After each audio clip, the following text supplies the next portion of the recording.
The house gets quiet in that way where you feel like you earned it. I mean, dinner's done, nobody's asking for anything.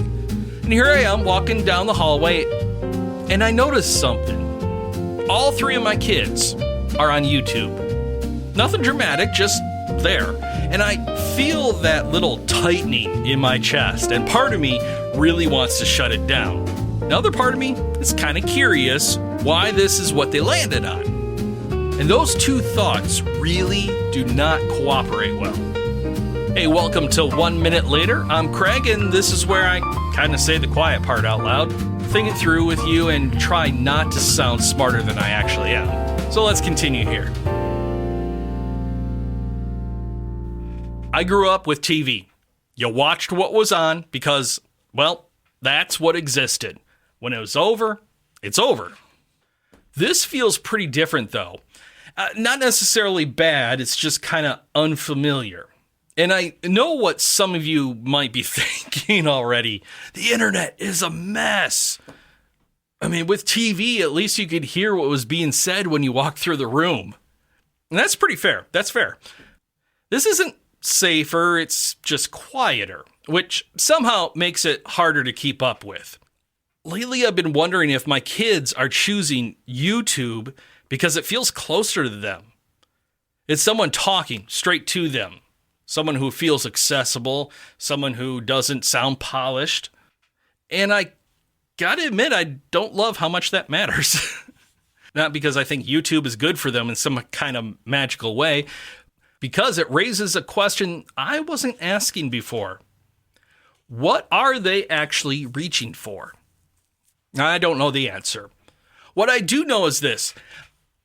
I don't have to like everything my kids watch, but I probably should understand why they keep choosing it. So I'm kind of trying something new now. I'm not exactly relaxing my boundaries. I'm just paying attention from a closer range. And sometimes I'll sit down nearby. Sometimes I'll ask my kids who they're watching instead of what they're watching. And that question actually tells me more than I expect. Now, let me say this clearly, because it does matter. If my kids end up watching something they shouldn't, that responsibility does not belong to YouTube. That belongs to me. It's my responsibility. It's my kids. It was mine when I was a kid watching TV too. Screens don't necessarily remove responsibility. They just show me how present I actually am. I still shut things down when I need to, and I still decide where the edges are. And understanding doesn't replace responsibility, it just kind of makes it clearer. I'm learning that safety doesn't only come from restriction, it also comes from relationship. And I'm not pretending that the internet is harmless. I just don't think fear alone teaches much. And there's nights where I worry we're raising kids who will leave the moment something stops holding their attention. But then again, there's other nights when I wonder if that's just the environment they're growing into. So I don't think YouTube necessarily is the enemy.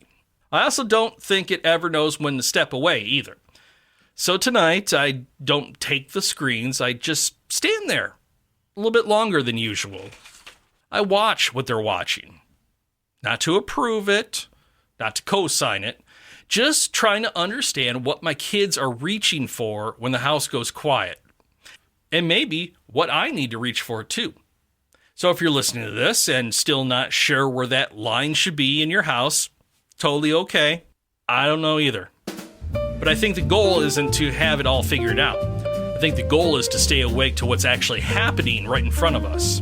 So maybe tonight, instead of changing the rules, you just notice a little more. Pay attention. Ask one better question. That feels like a good place to start.